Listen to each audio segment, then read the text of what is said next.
रायगड, महाराष्ट्रासह देश विदेशातील ताज्या बातम्या पाहण्यासाठी मॅक्स इंडिया लाईव्ह चॅनलला सबस्क्राईब करा आणि बेल आयकॉन दाबायला विसरू नका.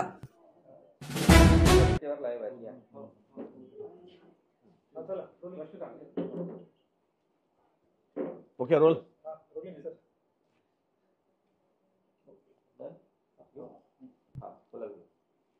नाही, मी काल जे वक्तव्य भुजबळ साहेबांनी केलेलं, भुजबळ साहेब ज्येष्ठ नेते आहेत आणि भुजबळ साहेब ज्येष्ठ नेते, ज्येष्ठ मंत्री आहेत, ओबीसीचे ज्येष्ठ अनेक प्रदीर्घ लढाई त्यांनी लढली. आता खरं तर फेक नेरेटिव्ह पसरवणे हे भाजपचा धंदा आहे. भाजपच्या बरोबर आघाडी झाल्यापासून भुजबळ साहेबसुद्धा त्याच फॅक्टरीमध्ये काम करायला सुरुवात केली की काय असं वाटायला लागलेलं आहे. खरं तर त्यावेळेस विरोधी पक्षनेता म्हणून संविधानिक पदावर होतो आणि मी त्या ठिकाणी गेलेलो होतो. मी म्हणालो आरक्षणाची मर्यादा वाढवा, ही त्यावेळेची माझी भूमिका होती. आणि आरक्षणाची मर्यादा वाढवून जर त्यांना देत असाल ते माझं कट केलं गेलं. आणि मला बरोबर आहे की शेवट भुजबळ साहेब सरकारमध्ये आहेत, मंत्री आहेत, ते सरकारची भूमिका मांडणार, ते मुख्यमंत्र्यांच्या बाजूनं बोलतील, ते सरकारच्या बाजूनं बोलतील. स्वाभाविक आहे, ज्या फॅक्टरीमध्ये काम करतो त्या मालकाचे गुणगान आपल्याला गावेच लागतात. आणि पण यातून माझी जी भूमिका त्यावेळेच्या धरून ते प्रश्नचिन्ह निर्माण केलं आहे. आणि नागपूरमध्ये जो मोर्चा झाल्यानंतर भाजपाच्या पायाखालची वाळू सरकली आणि मला टार्गेट करायसाठी भुजबळांना माझ्या अंगावर सोडलं, हा माझा स्पष्टपणे आरोप आहे. त्यामध्ये कुठेही भुजबळ साहेबांना मी कधीही क्रॉस केलं नाही. भुजबळ साहेबांच्या भूमिकेवरही मी प्रश्नचिन्ह निर्माण केला नाही. खरं तर भुजबळ साहेब मंत्रिमंडळात आहेत. हा GR दोनदा निघाला. पूर्वी पात्र होता, नंतर तो पात्र काढून निघाला. त्या संदर्भात त्यांची भूमिका, तो GR रद्द करण्यासाठी पंकजाताई काल गेले नाही, धनंजय मुंडेजी गेले किंवा इतर नेते गेले असतील, कारण ओबीसीच्या बरोबर ते लढतायत, त्याचा आम्हाला नक्की आनंद आहे. पण तो मूळ प्रश्न होतो सरकारने काढलेला 2 सप्टेंबरचा GR जो आहे तो रद्द करण्यासंदर्भात, जो ओबीसीच्या मुळावर आलेला आहे. ओबीसी समाजाचं प्रचंड तो GRमुळे नुकसान होणार आहे. या संदर्भात त्यांची भूमिका मला काही ते मांडत आहेत आणि त्या संदर्भातली आपली लढाई असली पाहिजे, त्यांची असू दे की आमची असू दे. राहिला मराठा समाजाच्या संदर्भात, मला इकडे भुजबळ साहेबही टार्गेट करतात, तिकडे जरांगे टार्गेट करतात. म्हणजे मला आनंद आहे की मी भुजबळ साहेबांचे आभार मानतो आणि जरांगे पाटलाचे आभार मानतो की दोघेही मला टार्गेट करून शिव्या देत असतील, तर यापेक्षा दुसरा मला आनंद नाही, असं माझं मत आहे. एकूणच हे 2 समाजाविरुद्ध भांडणं लावण्याची सुरुवात कोणी केली? आत्ताच्या महायुती सरकारने केलेली आहे. मग त्यामध्ये धनगरांना आदिवासीचं आरक्षण देतो म्हणण्याचा विषय असेल. आज जो धनगर समाज रस्त्यावर उतरला आहे, किती वर्ष झालेत? 14 पासून आज 10 वर्ष, 11 वर्ष झालेत. धनगर समाजांना आदिवासीचं प्रलोभन दाखवलं कोणी? आत्ताच्याच विद्यमान सरकारने दाखवलेलं आहे. हे काही लपून राहिलेलं नाही. आणि राहिला, ज्यावेळेस मी मंचावर गेलो होतो त्यावेळेस कुणबी मराठवाड्यातील ओबीसी मराठा समाजाच्या संदर्भात हैदराबाद गॅजेटमध्ये मराठा कुणबी असलेले 2800 नोंदी होते. मी विरोधी पक्षनेता होतो, अधिकृतपणे सांगतो. त्यामुळे तो विषय काढून की मी जे म्हणालो, ज्यांच्या नोंदी मराठा कुणबी आहेत हैदराबाद गॅजेटमध्ये, तर त्या नोंदीनुसार त्यांना प्रमाणपत्र किंवा ओबीसीमधून द्यायचं असेल तर अजिबात आमचा विरोध नाही, त्यांना दिलं गेलं पाहिजे. ही काल पण भूमिका होती, आज पण भूमिका आहे. आता मला हे कळत नाही की भुजबळ साहेबांना एवढा संताप माझ्या संदर्भातला काय यावा. मी म्हणालो, मी तर कधी काही विरोधात बोललोच नाही, त्यांच्या भूमिकेवरही प्रश्नचिन्ह उभा केला नाही. आता एवढंच म्हणालो मी, आता जरांगे हे जे पुराण चाललेलं आहे, तो जरांगे पुराण हा सुरू ठेवा, पण सरकार पुराण सुद्धा वाचलं पाहिजे ना. कारण GR कोणी काढला? सरकारने काढला, 2 सप्टेंबरचा GR. पण ते आम्ही सरकार पुराण वाचतच नाही. आणि जरांगे म्हणजे मराठा वर्सेस ओबीसी, आणि मूळ तुमच्या हक्कापासून वंचित करण्याचं काम, तुमच्यावर अन्याय करण्याचं काम. जसं ज्यावेळेस जरांगे पाटील त्यावेळेस तिथे दिले गेले, त्यावेळेस भुजबळ साहेब सुद्धा मंत्रिमंडळात आहेत ना. त्या ठिकाणी विखे पाटील जर जाऊन ते करू शकतात तर कॅबिनेटमध्ये सुद्धा तो विरोध ते केले म्हणतात. मला आम्ही त्यांचं स्वागतच केलं. तर जरांगेच्या संदर्भात गुन्हा करून मी गेल्याचा एक व्हिडिओ करून हा आत्ता विषय काढण्याची गरज काय होती? तर त्यामध्ये नागपूरमध्ये निघालेला अफाट मोर्चा पाहिल्यानंतर भाजपाला भीती वाटली आणि आपल्या फॅक्टरीतील एक फेक नेरेटिव्हच्या फॅक्टरीतील एक नेत्याला पुढे करून मला टार्गेट करण्याचं काम केलं जात आहे. त्याबद्दल भुजबळ साहेबांचे मी मनापासून आभार मानतो, त्यांना मी धन्यवाद देतो. विजू, तुम्ही आता म्हटलं की विरोधी पक्ष नेते असताना तुम्ही जरांगेंच्या मंचावर गेले होते आणि त्यावेळी तशी भूमिका मांडली होती की आरक्षणाची मर्यादा वाढवून मग मराठ्यांना कुणबी प्रमाणपत्र किंवा ओबीसी प्रमाणपत्र देण्यात यावं. तुम्ही आजही या भूमिकेवर ठाम आहात? हे बघा, मी त्यावेळेस बोललो, आजही बोलतो. त्यावेळेस 2800 नोंदी होत्या. जरांगेंची भूमिका ही त्यावेळेस क्लिअर होती की ज्या नोंदी सापडल्या आहेत त्यांना कुणबी प्रमाणपत्र द्यावं ना ओबीसी मधून घ्यावं. म्हटलं येस, नो डाऊट, दिलं पाहिजे. पण त्यांनी त्यानंतर आज जो GR निघाला आणि त्यानंतर त्याची व्याप्ती वाढवत गेली. मराठवाड्यातील सर्व मराठा समाजाला कुणबी प्रमाणपत्र दिलं पाहिजे, ओबीसी दिलं पाहिजे. ही त्यानंतर त्यांची भूमिका बदलली. काही वेळेस मी विरोध केला. मला जाताना अनेकांनी त्यावेळेस शिव्या दिल्यात. त्यावेळेची भूमिका होती माझी. हे मी त्यावेळेस मुख्यमंत्री देवेंद्र फडणवीस होम मिनिस्टर असताना मी त्यांच्याकडे तक्रार द्यायला स्वतः गेलो होतो. मला शिव्या देत आहेत, मला धमकी मिळत आहेत म्हणून. त्यावेळेस भुजबळ साहेब नव्हते, मीच होतो आणि मी माझी भूमिका स्पष्टपणे मांडलेली होती. त्यानंतर त्यांनी पुन्हा सांगितलं की नाही, सर्व मराठा समाजांना ओबीसी प्रमाणपत्र दिलं पाहिजे आणि कुणबी प्रमाणपत्र दिलं पाहिजे. त्यावेळेस मी विरोध केला. स्वाभाविक आहे विरोध करणं. तुम्ही 2800 नोंदी भेटल्यानंतर जर तुम्ही देत असाल तर मी स्वागतच केलं आहे. पण त्याला धरून भुजबळ साहेब मला का टार्गेट करतायत याचं कोड असं आहे की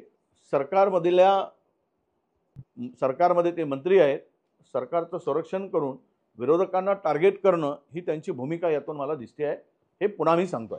काल भुजबळ साहेबांच्या भाषणामध्ये एक मुद्दा त्यांनी अजूनही मांडला की जे लोक मराठा आरक्षणावरून सर्व वाद निर्माण करत आहेत त्यांचं मुख्य टार्गेट हे देवेंद्र फडणवीस आहे, ओबीसी समाज नाहीये, असं त्यांचं म्हणणं. आता मला हे हास्यास्पद वाटतं. तो ओबीसी मधून मागत आहेत तर टार्गेट फडणवीस मुख्यमंत्री कसे असतील, देवेंद्रजी कसे असतील? मुख्यमंत्री टार्गेट देवेंद्र फडणवीस टार्गेट कसे असतील? ज्या वेळेस मग हा GR काढताना त्यावेळेस मग त्यांच्या टार्गेटला हे बळी पडले का? त्यांचा टार्गेट पूर्ण करण्यासाठी त्यांनी प्रेशर टाकला.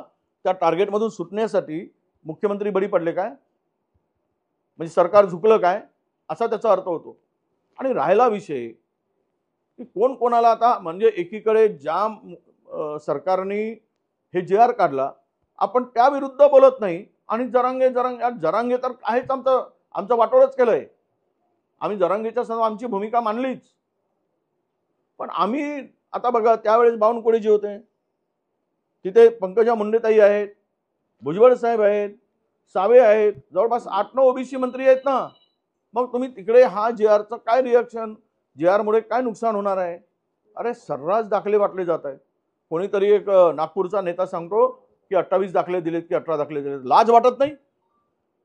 एका 14 वर्षात 2014 पासून 25 पर्यंत ओबीसी समाजाला फक्त कोणीतरी एक नागपूरचा नेता सांगतो की 28 दाखले दिलेत की 18 दाखले दिलेत. लाज वाटत नाही? एका 14 वर्षात 2014 पासून 25 पर्यंत ओबीसी समाजाला फक्त धुळे जिल्ह्यामध्ये 38,000 दाखले दिले गेले होते. आता ते 1,18,000 झाले एका धुळे जिल्ह्यात. मी माहितीच्या अधिकारात माहिती घेतली. काहीतरी बोलून आमचं म्हणणं, माझी भूमिका तीच आहे, कालही तीच होती. ओबीसीच्या वाट्यातून देऊ नका. ओबीसीच्या वाट्यातून तुम्ही त्यांना काढून देऊ नका. तुम्ही त्यांना स्वतंत्र द्या.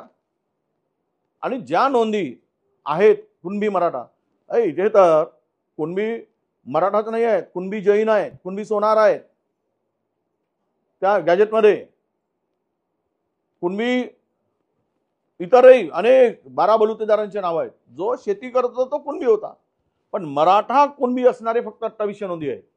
त्यावेळेस होतं, मी सांगितलं तेवढ्यांना देण्यासाठी भूमिका होती. तो विषय घेऊन माझा व्हिडिओ दाखवून भुजबळांना काय साध्य करायचं आहे, छगन भुजबळांना मला हेच कळलं नाही. परत ते म्हणतात की अंबडच्या सभेमध्ये आलेत, नंतर आले नाहीत. अंबडच्या सभेमध्ये तुम्ही कोयता काढण्याची भाषा झाली तिथे. आपण लढाईमध्ये मराठा ओबीसी लढाईमध्ये कोयता तलवारीची लढाई भाषा करून आपण मिळणार आहे का? आपण आपल्याला जे मिळवायचे ते संविधानिक अधिकारानं तुम्ही आंदोलन करा, मोर्चे करा, सरकारवर प्रेशर टाका, पण कोयत्याची भाषा केल्यानंतर दुसऱ्या मेळाव्यात मी कसं जाणार? म्हणून मी गेलो नाही. पंढरपूरच्या मेळाव्यामध्ये मला अजिबात बोलवलं नाही. मला कुठलाही निमंत्रण पंढरपूरच्या मेळाव्याचं नव्हतं. हे खोटं कशाला सांगतायत मला काही कळत नाही. कोण फोन केले सांगा म्हणा. पण आणि राहिला विषय कालचा बीडचा मेळावा झाला. माझी भूमिका ही होती की या मेळाव्यामध्ये सत्ताधारी पक्षच पूर्ण होता. सत्ताधारी पक्षांनी मोर्चे काढायचे किंवा सत्ताधारी पक्षांनी रॅली घ्यायची, तिथे ओबीसींना सांगायचं की आमचं वाटोळं झालंय आणि सरकारमध्ये तुम्ही भूमिका तिथे मांडायची नाही. त्यामुळं जरांगे पुराण आता खूप झालं असंच मी म्हणालो. माझा एकच शब्द होता, जरांगे पुराण करत बसा, पण सरकार पुराण सुद्धा सुरू केला पाहिजेत. ज्याने आमचं वाटोळं करायसाठी तो जी आर काढला, तो जी आर रद्द झाला पाहिजे. ही काल पण भूमिका होती, आज पण आहे. त्यामुळे नुकसान होत आहे ओबीसीचं. कुठल्या नोकऱ्या मिळणार नाहीत. MBBS मध्ये, डॉक्टरमध्ये, तुमच्या एज्युकेशनमध्ये त्यांना सवलती मिळणार नाहीत. सगळ्या सवलती खाऊन घेतील मोठा समाज. हा गरीब समाज काय करेल? 375 जातीचा या समाजाचं काय होईल? ही माझी लढाई आहे. त्यामुळे भुजबळ साहेबांनी मला का टार्गेट केलं? मी तर कधी त्यांचा दुश्मन नव्हतोच, कधी त्यांचा विरोधही केला नाही आणि कधी त्यांच्या प्रश्नावर, भूमिकेवर प्रश्नचिन्हही उपस्थित केला नाही. मला बोलवलं त्या ठिकाणी, सगळ्यांना निमंत्रण आली. मला हे नव्हतं आणि माझ्या मतदारसंघात कार्यक्रम होते, त्यामुळे मी तिथे जाऊ शकलो नाही. एवढाच त्याचा अर्थ होता. आज भाऊ बबनराव कवाडेने तुमची भूमिका मांडली, तुमच्या बाजू घेतली आहे आणि कुठेतरी भुजबळ यांच्या कुठेतरी विरोध केला बबनराव कवाडे. हे बघा, आता ज्यांना जे वाटतं ते भुजबळांची भूमिका आणि त्यांची भूमिका काय आहे हे बघा. महायुतीचं सरकार सर्व समाजामध्ये भांडणं लावून सर्वांना बेवकूफ बनवण्याचं काम सुरू केलेलं आहे. तुम्ही आपसात भांडा, मी मजा मारतो. मराठा वर्सेस ओबीसी भांडा, धनगर वर्सेस आदिवासी भांडा, पुन्हा 2 दलितामध्ये 2 शकलं पाडायचं काम चालू झालं आहे, त्यांना भांडायला लावणार आणि हे राज्य अस्थिर करून सोडण्याचं काम सुरू झालेलं आहे. राज्यात स्थिर ठेवून मूलभूत प्रश्नापासून लक्ष विचलित करायचं, डायव्हर्ट करायचं. मूलभूत प्रश्न जे आहेत, गरजेचे प्रश्न आहेत, जनतेच्या हिताचे प्रश्न आहेत, त्या प्रश्नावर जनता उभीच राहू नये. उद्या शेतकऱ्याचं वाटोळं झालं, त्यावर जनता उभी राहू नये. पोरांच्या नोकरीचा फार मोठा प्रश्न निर्माण झाला आहे, बेरोजगारी वाढली, त्याच्यावर लोकांनी बोलू नये. कायदा सुव्यवस्थेचं वाटोळं झालं, त्यावर लोकांनी बोलू नये.